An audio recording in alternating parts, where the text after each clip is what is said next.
day, everyone. Thank you for listening.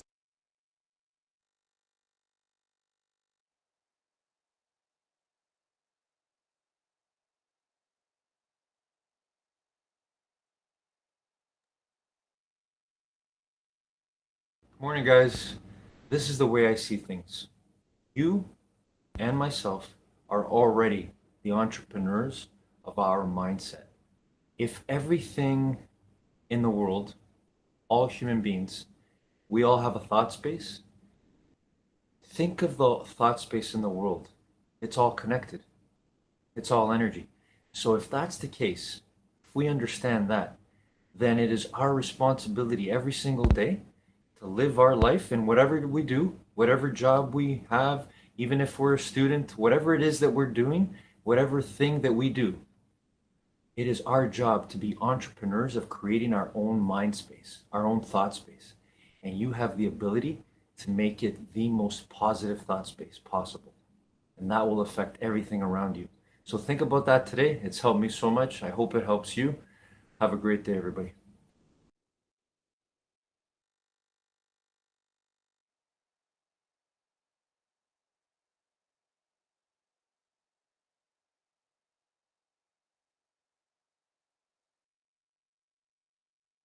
Entrepreneurship is if you fail, you try again. But after 3 years, if you're not making any money, it's a hobby. It's not a business. Ask for the truth. In life, there's two types of people.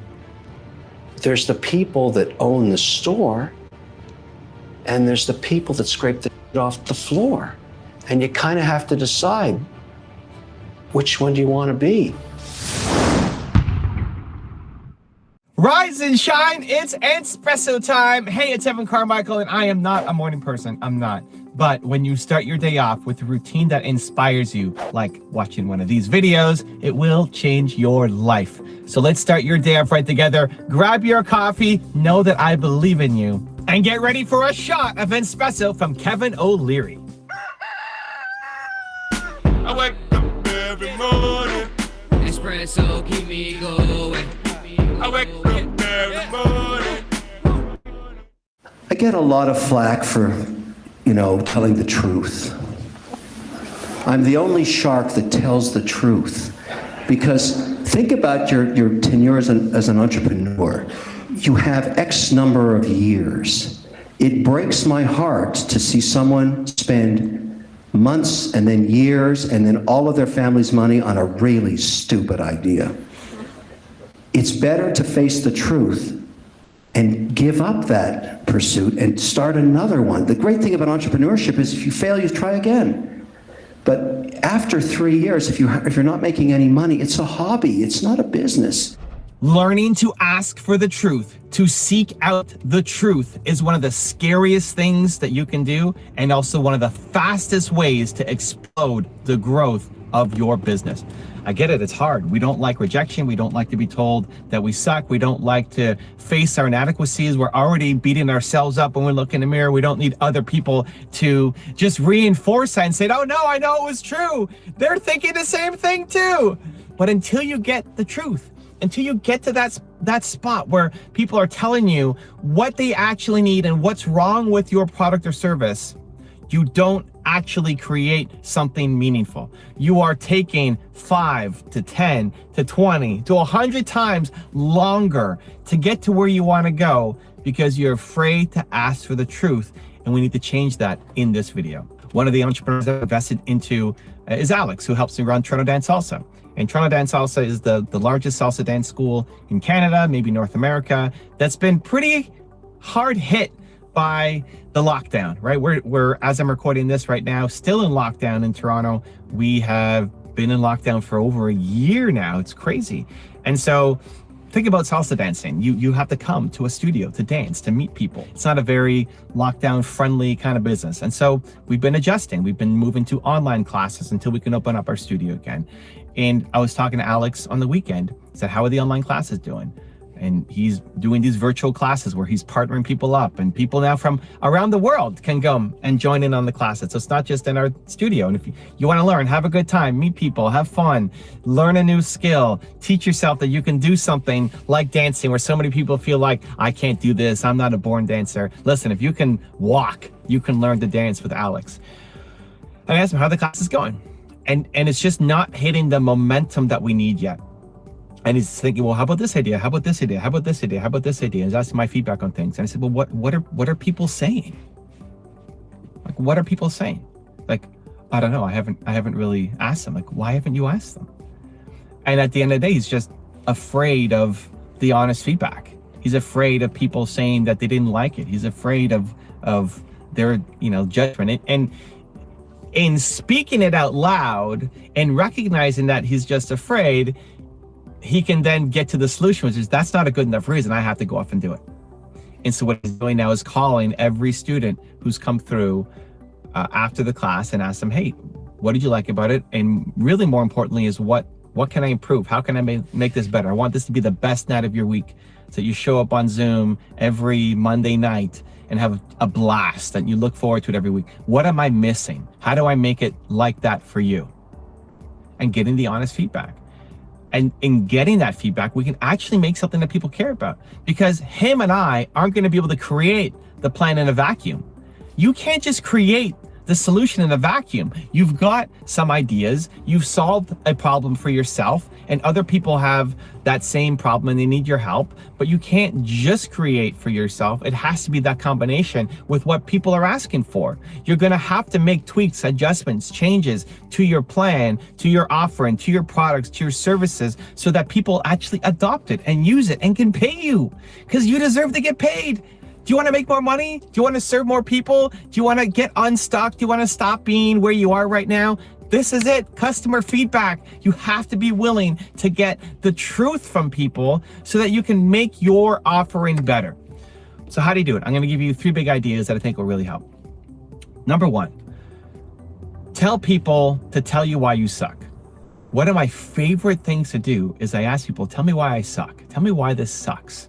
If I was Alex going and talking to people, I would say, tell me why this class sucks. Like, I love it. You love all the great things. Oh, you like that song, or you like that thing that I showed you. You like that story we told. Awesome. Tell me why it sucks. Tell me why it's the worst experience ever. And it might sound overly critical and negative, and that's the point.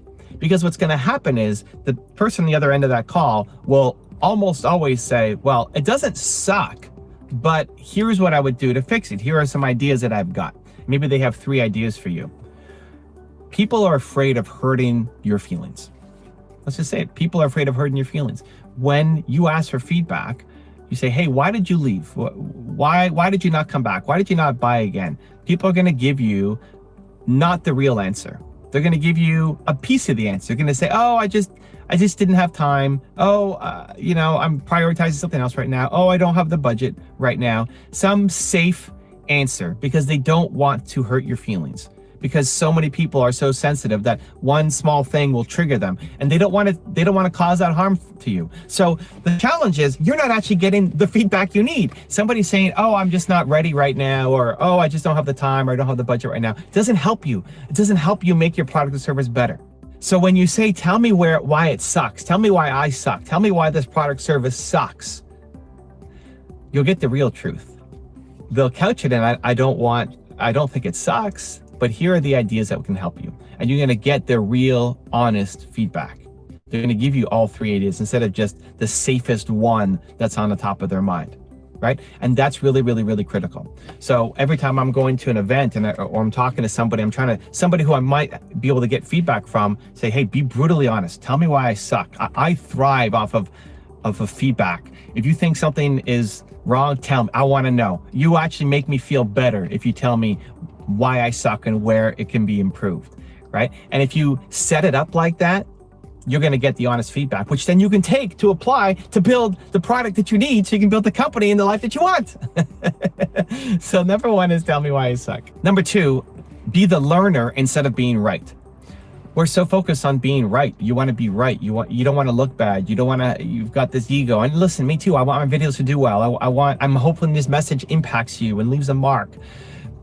But more important is if you can tie yourself to being the learner. I want to learn. I want to get better. I want to improve. I want to educate myself.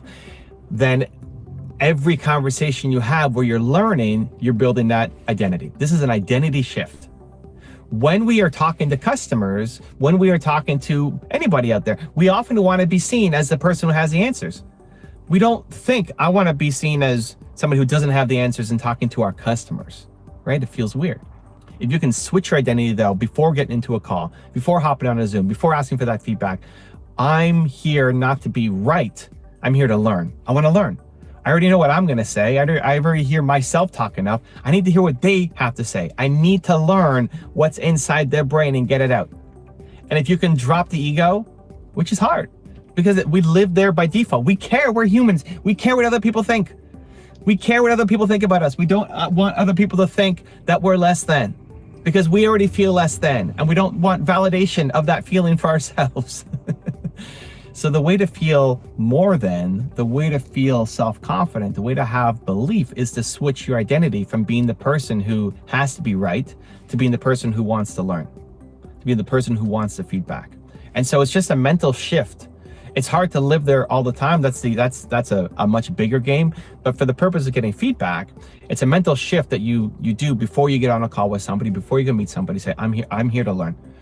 I'm here to learn. I have to get information to make my product or service better. I have to know what's wrong. I'm here to learn. I'm humble. I'm here to be humbled. I'm here to hear anything they have to say. And I'm grateful for the fact that this person's gonna give me valuable feedback to make my business better. So you're switching your identity from being the person who has to be right and have all the answers to being the learner. And number 3 is make a practice of reaching out. Make a practice of following up with people. Make a practice of asking people's feedback. Now, what most people do, if they have anything, what most people do is just an email, right? Hey, how did you like our first class? Hey, how did you enjoy that product? That's not enough. Especially at the beginning of your business, you have to be talking to customers.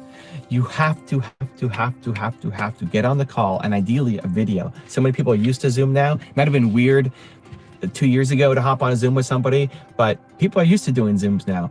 To see, I want them to see you and I want you to see them. You're gonna get much richer feedback, but it has to be scheduled in.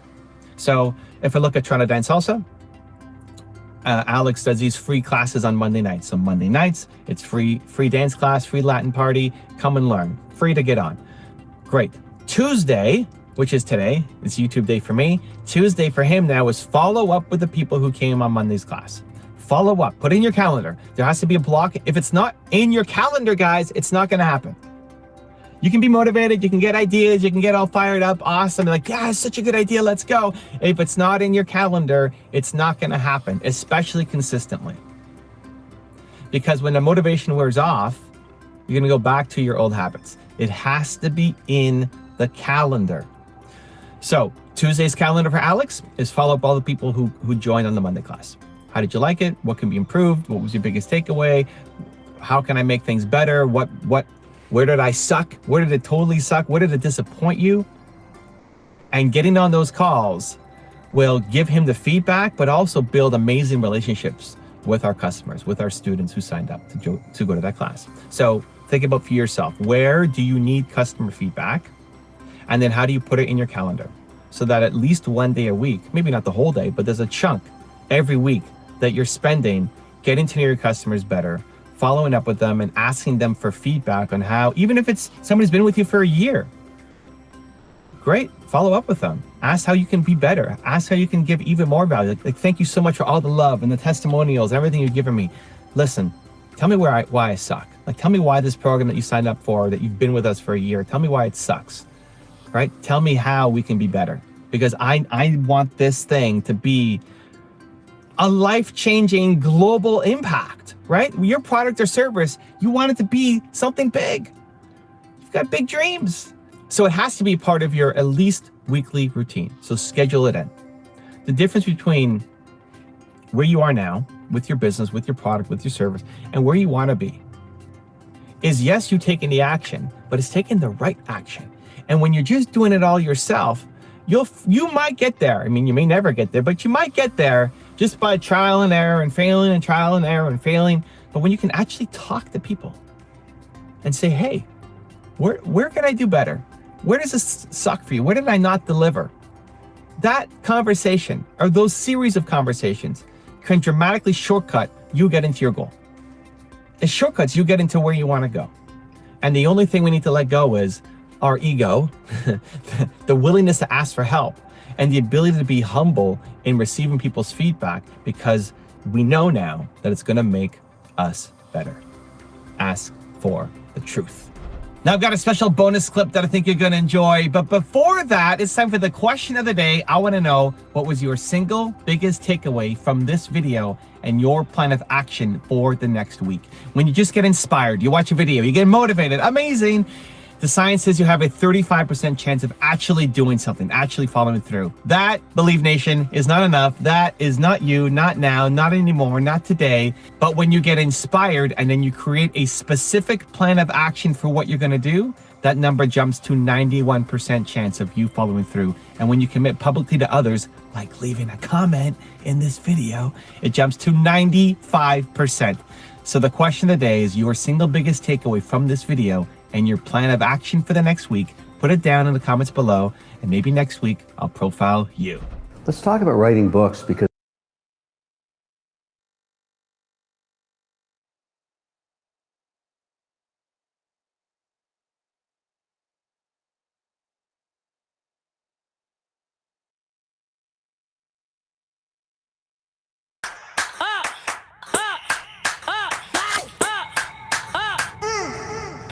Agora vai! All in the dance, all in the trance, all over around the world.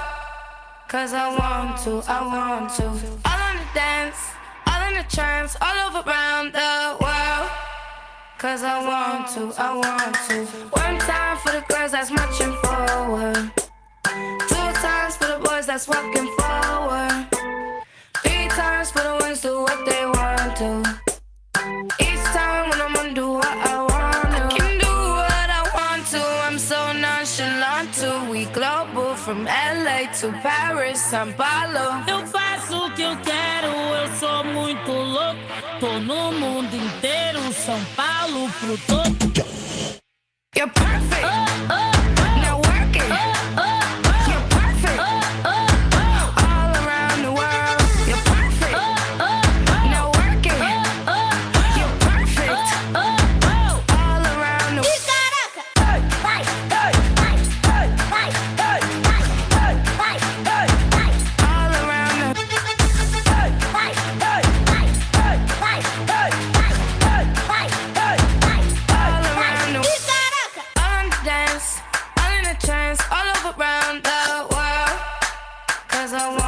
I want to. All on the dance, all in the trance, all over around the world. Cause I want to. All of the things I want, no need to hide from. No need to hide from. Set my soul on fire from. All of the things I want, I'm willing to die for. Willing to die for. I've been willing to die for. I can do what I want to. I'm so nonchalant to. We global from LA to Paris, São Paulo. Eu faço o que eu quero, eu sou muito louco. Tô no mundo inteiro, São Paulo pro topo. You're perfect. Now work it. You're perfect. All around the world. You're perfect. Now work it. You're perfect. All around the world.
Feel the power of you controlling your breathing.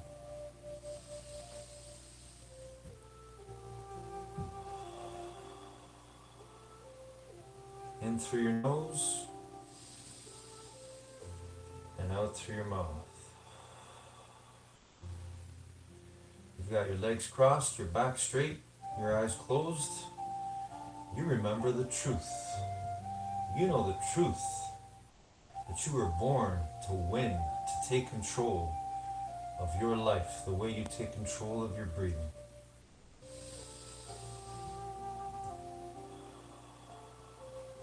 One breath at a time, one thought at a time. So let's do that right now. Let's see ourselves doing the best we can as we begin our day today in the best way possible. Winning the morning, winning our mind, and growing our minds and our bodies. And whatever we do. So right now, let's see ourselves doing the best walk we've ever done when that music shuts off. Right here, right where we are, right where we sit.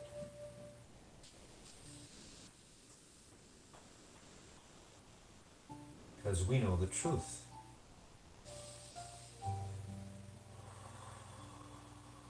After all, we're made of truth. We're made of the same stuff the universe is made of. That's what makes you infinitely intelligent.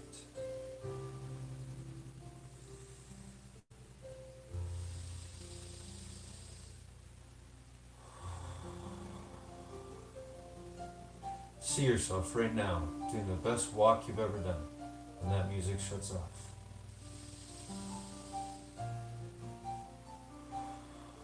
When that music goes off, you're going to win. You're going to make it real. You're going to make your dream, your vision real.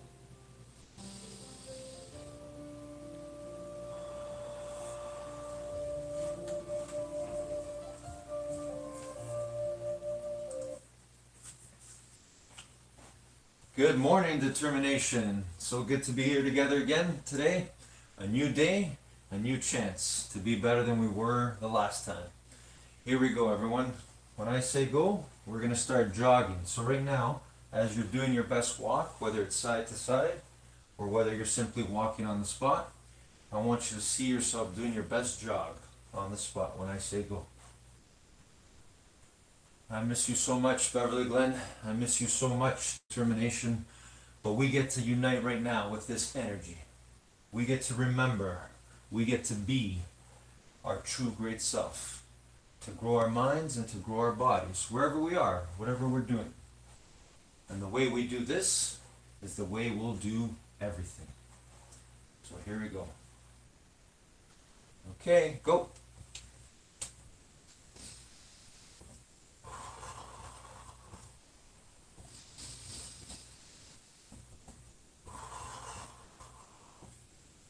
Always focus on your breathing.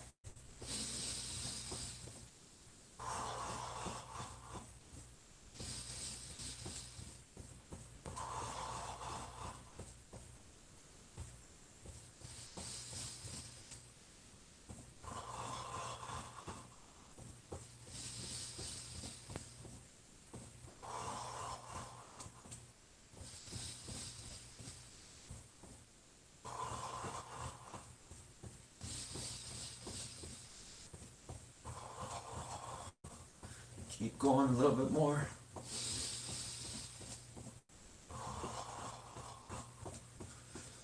And stop. Okay, walking. Back to our best walk. Stay focused on your breathing. Remember, the way you catch your breathing, the way you control your breathing, is the same way you can control your thoughts and your feelings.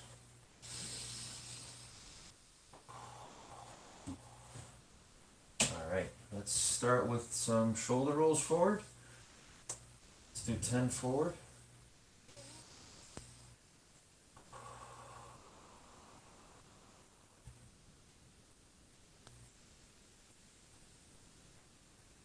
And backwards.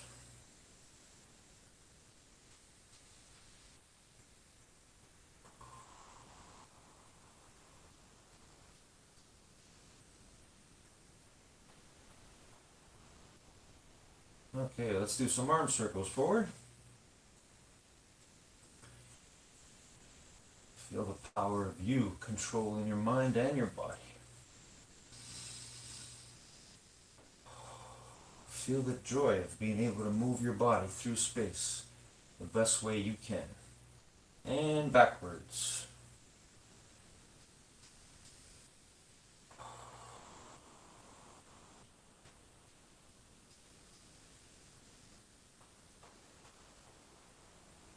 Okay, hands on your hips, bend your knees, and side stretch.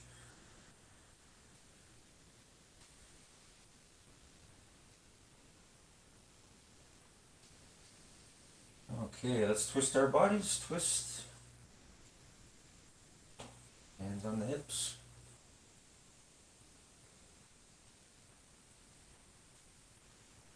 All right, and let's do 5 push-ups, everyone. 5 push-ups.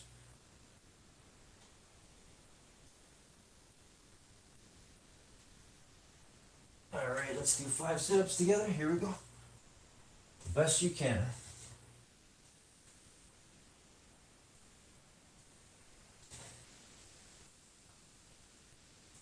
Okay, and let's do 5 squats. Here we go.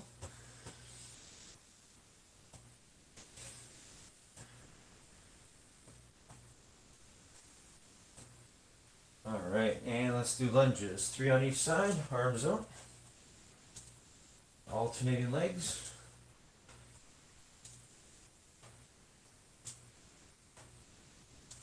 All right, good. And let's do 10-second plank. Belly's knees off the ground.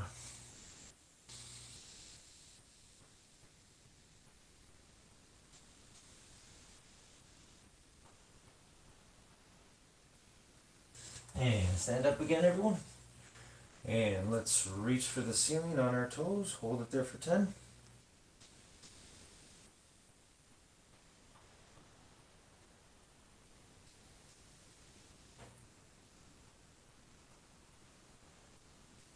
Okay, and reach for your toes, straight knees.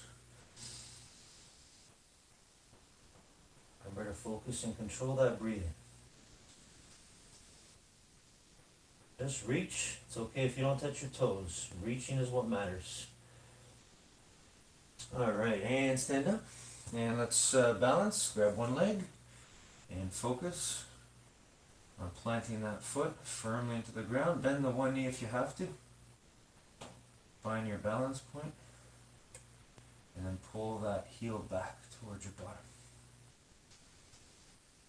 Excellent. All right, and switch. The other one. Find that balance and hold.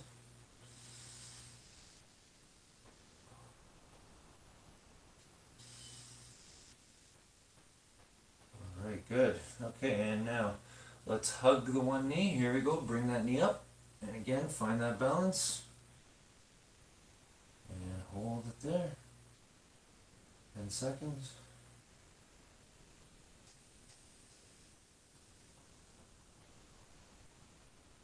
All right, and switch to the other one. Slowly bring it up.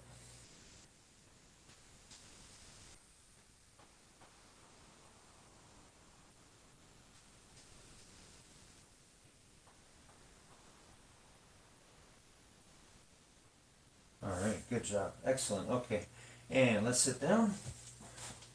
And let's stretch out and reach for our toes. Straight knees. Here we go. Again, reaching is what matters. It's okay if you don't touch your toes. Just give your best. Feel the joy.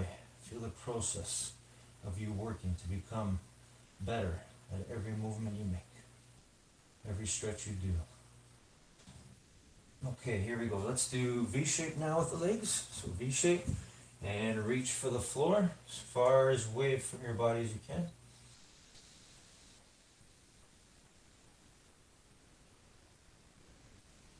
And reach for one side. Hold it there.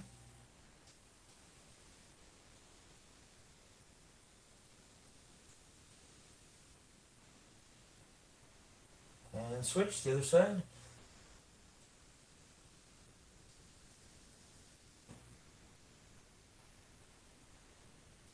Alright, let's bring our feet together now. And gently push your knees down with your elbows and hold it there for 10. Here we go.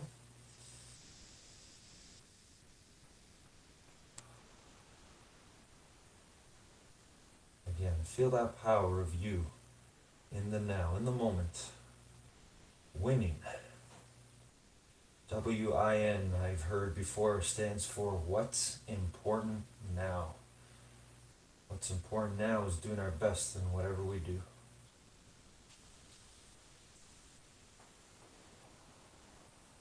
Okay, let's go one leg forward and one leg back. Keep the knee on the ground and go as far back as you can without hurting yourself. Keep that knee down though.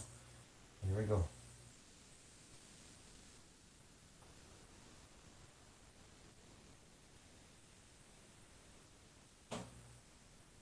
And switch, the other one now. Again, keep that knee down. Go as far back as you can.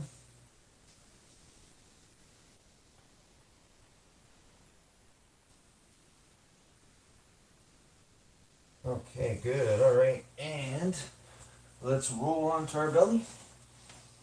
And let's push the floor and look up at the ceiling. Cobra stretch. Here we go. Hold it for 10.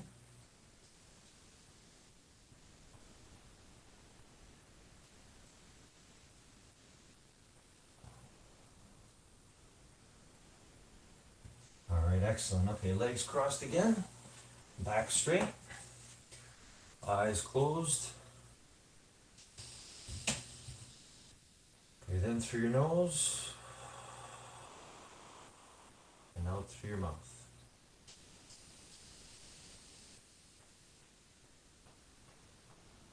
Now I want you to see yourself right now. When that music goes on, I want you to see yourself doing the best you can on an exercise of your choice. For me today, I'm going to be working on challenging myself to do as many push-ups and air squats as I can. I'm going to see that in my mind right now. I'm going to try to be a little bit better than I was last time. What about you? Think about it. What is there that you want to get better at? What exercise do you want to do?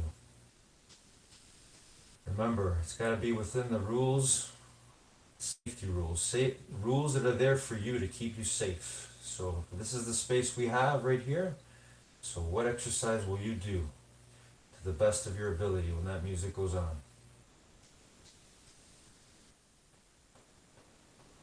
I want you to see that clearly in your mind right now. You might want to do jumping jacks. You might want to do burpees. You might want to simply dance, move your body to the music. If you want to play your own music, you can do that as well. I've got my music here. You feel free to enjoy that. But I want you to see yourself when that music goes on, doing the best you can, whatever exercise you choose. Because you know the truth. The way you do that is the same way you will improve and do better at anything.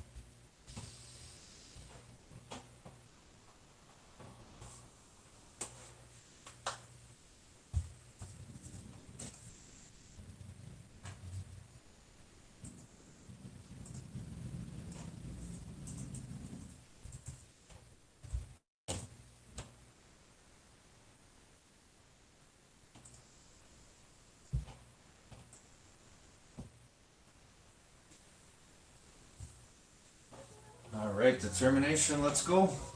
Let's feel that energy moving up. Here we go. Music always changes our energy state. Whatever you do, you gotta believe that you can do better. Here I go. As many push-ups as I can do.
All right, we got 53 today. I gotta remember that for next time.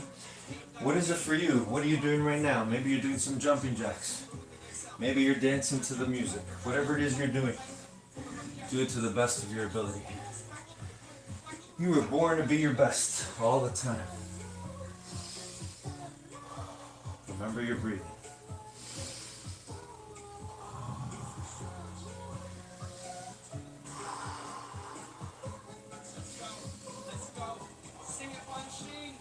Always believe that you can be better than you were the last time. Even if you don't get exactly where you want to be, the process, the struggle, fighting to be better than you were last time, that's what's going to bring you your joy and your happiness. We have our determination. We get to work on that all the time. All right, air squats are next for me. What about you?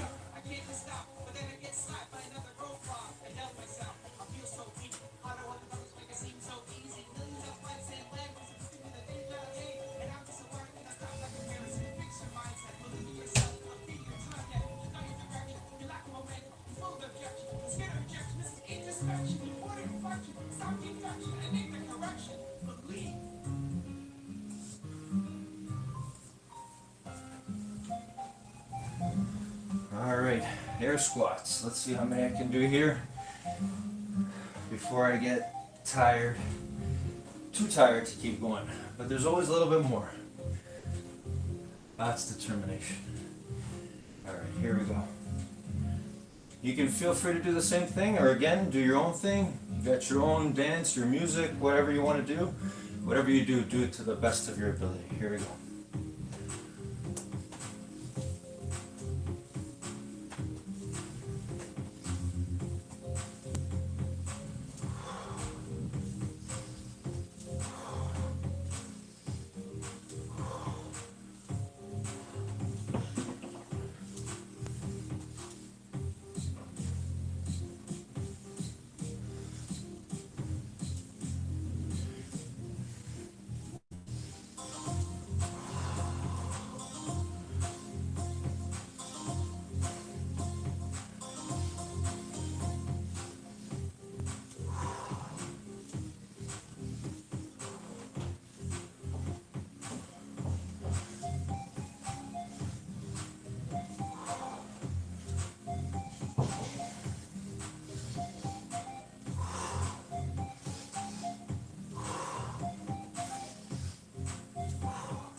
All right, how's everybody feeling?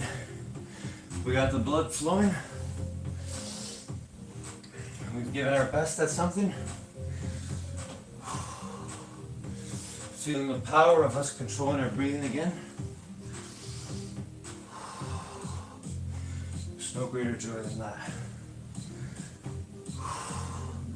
For me, no greater joy than the awareness of our determination. So sometimes I try to do these exercises and I try to do as many reps as I can in a minute. That's one way to do it. You can change up your intensity, the amount of reps you do, the time you have, that's up to you. But whatever you choose, always try to get a little bit better than you were last time.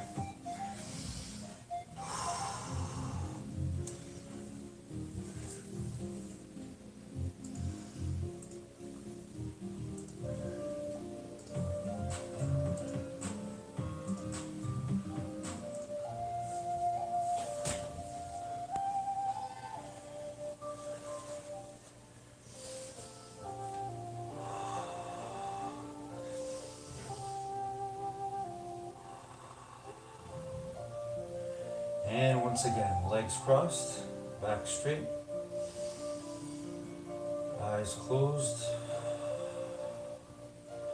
focused on our breathing. Back to our breathing.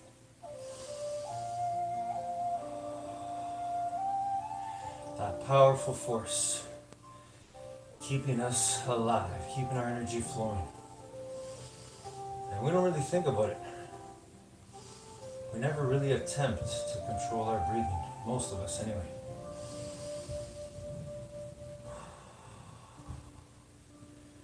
But we were born to do that too. To remember that in any moment, we can take charge of it, the way we take charge of our breathing. Same way we take charge of our mind, our thoughts. So reflect back on today. How did you do? Are you satisfied with your work ethic? Are you satisfied with your determination? Did you use it in its fullness, its beauty?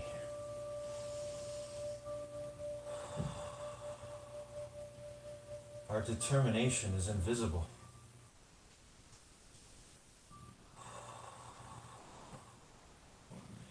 We cannot put our finger on it. We cannot see it, but it is there. We have the power to determine what we will think and what we will do. Today, we've won the morning. We've won our minds. And therefore we can win our day and our life.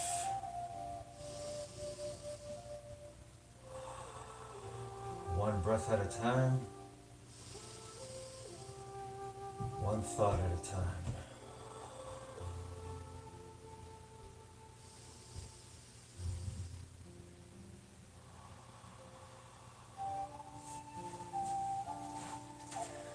Have a great day, everybody. Have a great life as always. I miss you. I love you guys so much. Keep going. Keep using your determination. Love you guys.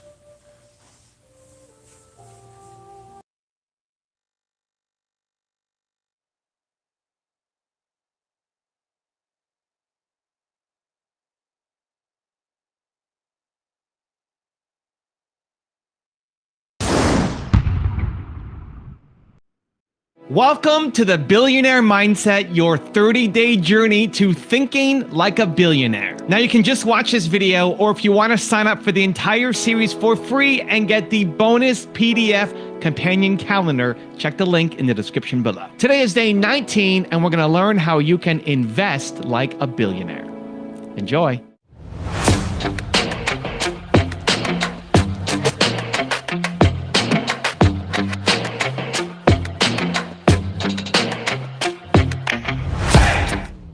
I'm big on diversification. You're very big on It's diversification. Like knowing how to diversify well is more important than almost anything. People don't understand this. Is that an evergreen principle, you think? Yes, that's an evergreen principle. Interesting. And the reason I'm saying that, the way it is, it's almost like a casino making its money. Okay. Okay. The way that you do it is you get an edge. So now when you have to make a bet, I've got to bet against the whole world. The world has view on something is reflected in the price. So when I think something is attractive or unattractive, that means I have to bet against the whole world and whether that's right or not. That's difficult. I get it right, more often than I get it wrong, but I'm going to get it wrong sometimes. And so when you can take a lot of different bets, what you can do is, like the casino, you'll get your average that your bet would be, but you'll reduce your risk of one of those tables not being the table that's paying off. And so that margin, so I can reduce my risk without reducing my return by knowing how to diversify. And I'd say that's particularly important for the people who are listening, your investors. Because what they've got to reduce risk without reducing return. That's right. That's the specialty. That's right. Elaborate a little bit more if you don't mind on that. So reducing risk without reducing the return, because a lot of times if I'm reducing the risk, it means my return's also going lower. But you're saying no, we're reducing it without even reducing the return. Right. I mean, that's a high-paying skill set to have. It's the most important thing that you could start off doing. If you have a number of equally good likely bets, but they're uncorrelated, like the casino, you know, one table is going to make me a margin like this, but take another table and it makes me a margin like this, but I might have volatility about those. Let me take all those investments that I think will make 10%, so that's my return, but they're uncorrelated with each other. That means I'll still get the 10. I don't lower my 10, but my diversification means I lower my risk. So I improve my return to risk ratio. Is that an art that you can teach? Oh yeah. I wrote about it there's what I call a section in this book, the Holy Grail of Investing. It's 3 pages long. And it explains basically this important thing, because when that epiphany happened to me and how I would do it, it changed everything by being able to do that. Because how old were you when you figured that out? I can improve through diversification. I can improve my return to risk ratio by a factor of 5. So by diversifying, okay, the return relative to the risk, I can keep my returns the same and reduce my risk to 1/5 if I know how to diversify well. And that's why I'm explaining it. It's not all that complicated. It's simply explained in the book. But in any case, that is the holy grail of investing, okay? That's a big thing. If you start to know that that's what you're going for, it changes everything. And it's so important for the average person who's listening. And let me explain why that is. Because the average person who's listening, too many people, think that they can go into this very difficult zero-sum game of betting against the consensus and be right. You know what I mean? In other words, investor says, I'm going to go in the markets, I'm going to make money. Betting against the consensus and be right. Right, because the consensus is built into the price. Okay? That's what's the, so it's, think of it as like going to a horse race and there's handicaps. Okay? You're not going to pick the best horse and you're not going to pick the best company. A terrible company can be a better investment than a terrific company. A terrible company could be a better investment, just like the terrible horse can be a better investment, because the odds that are changing, like you go into that and that becomes the long shot. But because the long shot is going to pay off 25-1, right? If he comes in, that you could just as likely bet on the long shot as the leader, and it's going to be equally likely that you're going to make money, right? Otherwise the market would be doing the opposite. Well, the market is like that, right? In other words, if everybody believes that something's going to be terrific, okay, then everybody's betting on it, and its price is high. So it's not what's best necessarily. It's what's best relative to what's in the price, what's discounted. In order for you to win in the game, like you're going to go in and pick what's a good investment, you are playing against others. You have to realize that, because it's all in the odds. It's like when you go to the track, you're going to have to play against the handicappers, okay? So it is very difficult for you to beat me or to beat others who are putting 1,500 people and hundreds of millions of dollars into how to win in that game, right? And there's a lot of people, and I find it challenging. I find it difficult. So it's difficult to win in that game. It's difficult to win in that game individually by placing the bets. It's difficult to win in that game. It's more difficult to succeed in the markets than it is to succeed in the Olympics. Okay, but people don't realize that. They think I'm going to go have an opinion. Sure. Okay, but there are more people trying to do it in the markets than are trying to do it in the Olympics. And so nobody would say, I'm going to run and compete in the Olympics. When you realize how difficult that is, okay, but you can diversify well. Anybody could diversify well. So if we look at what the world will be like in 5 years or 3 years or 1 year, okay, like we're coming in the presidential election, we have all these things going on. Okay, you want to bet on it? Okay, wise guy, give it a shot. That's what is you're that, doing. Is that easy? That's what you're doing. Okay, well, the only way I can do it is I need to diversify my bets well. I wouldn't want to concentrate on any one of those. So you're not. And I try I'll take, like the casino, I'll take that bet, and I'll take this bet, and I'll take a bunch of those bets. But for you as the average investor, you're probably not going to even be able to pick which horse has got the edge relative to the handicappers, okay? And so diversification, that is the thing that I would say, particularly for anybody, it is the most important thing. It's if you know how to do that well. So that's why I'm saying, you know, that page, those couple of pages here was something I wanted to pass along to people. You'll see a lot of people will say that's a boring formula or it's an outdated. You know, you'll be in the industry and say, oh, this whole diversification is a boring formula, it's outdated, et cetera, et cetera. I'm just trying to say, I went from nothing. You asked me, okay? My dad's a jazz musician, middle class or low middle class family. I had nothing other than parents who cared for me, and I could go to a good public school. And that was the only thing I had. And if I took that and I say, okay, here I am with the things that has happened over the markets and making money and building a business and so on, there are a limited number of principles that I want to pass along to people, because I think if they can get those principles, that would be extremely valuable. And this is not boring. So when I come back and you say, okay, that arc in life was not boring, that was a very successful and exciting arc in life, and this is one of those principles. So if you take diversifying well, how to diversify well, please go understand that principle. It's only a couple of pages. Please go understand that principle, because when you have savings and you think, how much money do I need for my kids' education or my retirement or whatever it is, and so on. And if you don't know how to do this well, you're risking a lot. And if you do it well and so on, it produces an enormous amount of opportunity. I should explain believability-weighted decision-making to you if you're interested. Ordinarily, there are two ways of making decisions, pretty much. There's the boss has control, and so autocratic. I'll call that autocratic. Takes in everything and then he makes a decision. Or there's democratic, pretty much, one man, one vote. But really, the best decision-making is believability-weighted decision-making. And if you think about it first conceptually, you would say, if you're going to make a decision of what you have a medical condition, and how are you going to get that? You're going to think, who are the best doctors? Consult the experts, right? Consult the experts, but this one knows more and that one knows less, and how do you do it? And then you have this triangulation, and then you make that. That's kind of the idea of believability decision making.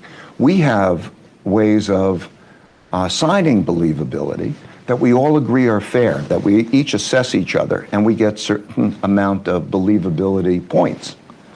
So now imagine that you had believability, your believability on a subject matter. Maybe it's investing, maybe it's accounting, whatever the subject is, that you have a certain amount of believability weighted points and you're together.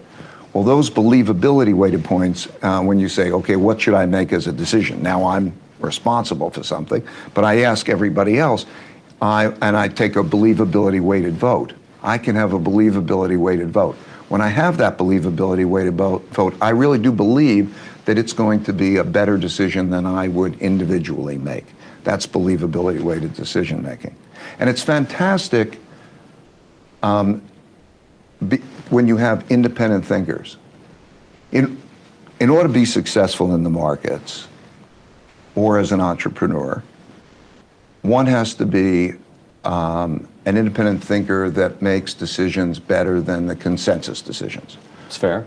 In the markets, the consensus is built into the price. It's beta. Yeah. So now you have to bet against the consensus to make money. Therefore, you have to be an independent thinker. The best dynamic is to have a bunch of independent thinkers. Now you've got a bunch of independent thinkers. How are they going to have thoughtful disagreement and get past those disagreements? How we have done that is the key to our success. I started as a day trader, effectively, meaning on the side, I would speculate in my teens and in my 20s. An investor is not a speculator, and it's not a day trader. And I think that a lot of retail, a lot of normal people, the only way they will close the inequality gap is because they take it upon themselves to learn how to become an investor. The government's not going to save them. No law is going to save them. No, taxation of the rich is going to save them. They can save themselves. And you have to learn how to invest, which is to put money into the things you care about and then do nothing. Well, maybe I can just give you an insight into how I process any opportunity. Sure. Random company comes in to the top of the funnel. Immediately, I'm making a very quick, hopefully it's a decision, but maybe sometimes it's a judgment. And I'm asking myself, does this fit into my worldview or not? Meaning, is it in my circle of competence? And I have a very simple way of looking at this. Is it going to fix something in inequality that I think is important, or is it going to fix something in climate change that I think is important? Those are the only two things I care about. Inequality and climate change. Under inequality, there's a bunch of stuff. Financial equality is important. Healthcare equality is important. Education equality is important. So it allows me to organize a lot of different opportunities. And I'm trying to figure out, is there a consumer proposition here that's important for them? Does it make something more symmetric? Does it take something that was asymmetric and fix it? So that's my first judgment, which is qualitative. That's why whenever I start my one-pagers, it's always, what is the strategy? And you can read all of these one-pagers now.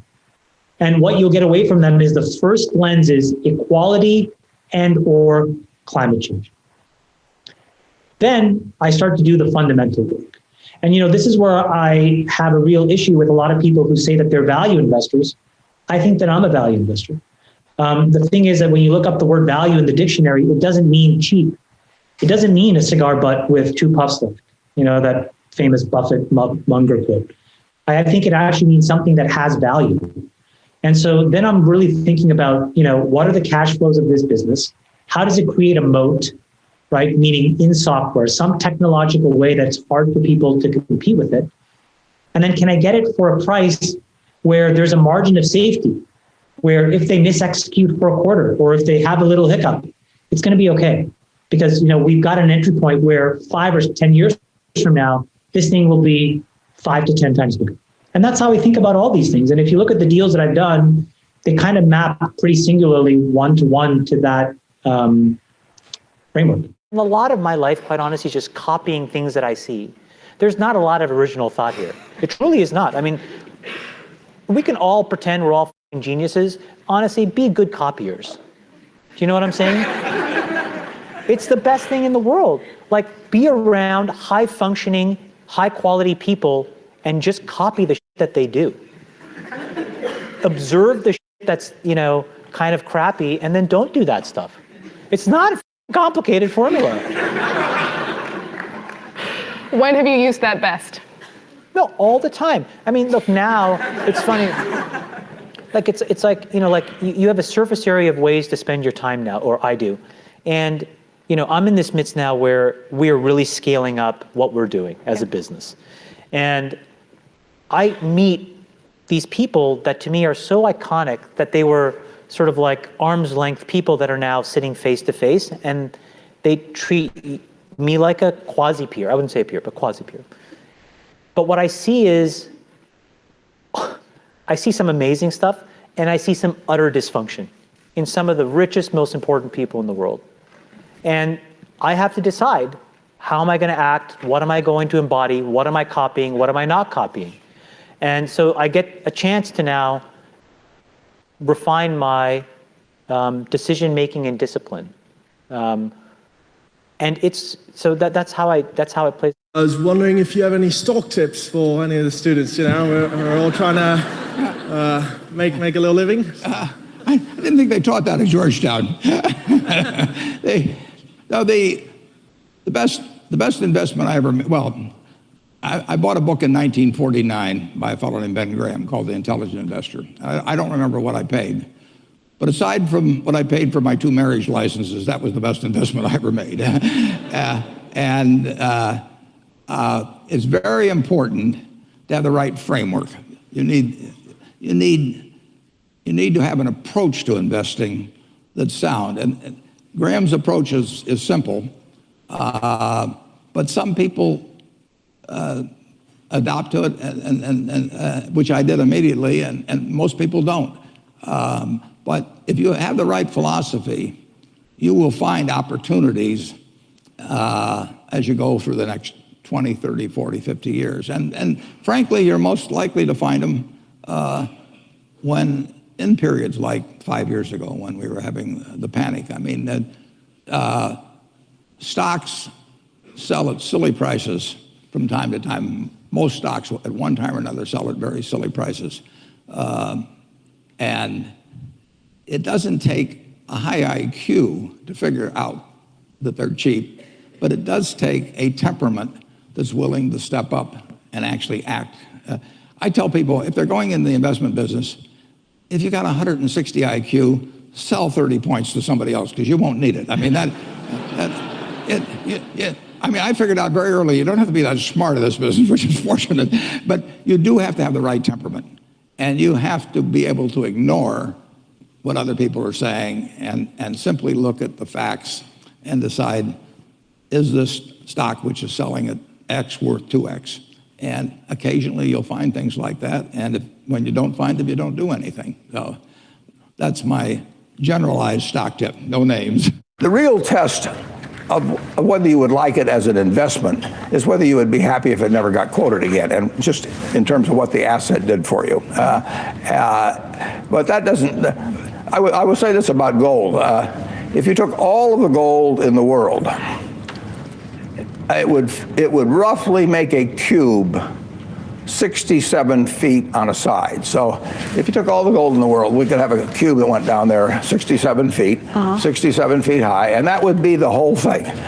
Now, for that same cube of gold, it would be worth, at today's market prices, about $7 trillion. That's probably about a third of the value of all the stocks in the United States. So you could have a choice of owning a third of all the stocks in the United States, or you could have a choice of owning that little block of gold, which can't do anything but kind of shine there and make you feel like Midas or Croesus or something of the sort. Now, for $7 trillion, there are roughly 1 billion acres of farmland in the United States. They're valued at about $2.5 trillion. It's about half the continent of the United States is farmland. You could have all of the farmland in the United States.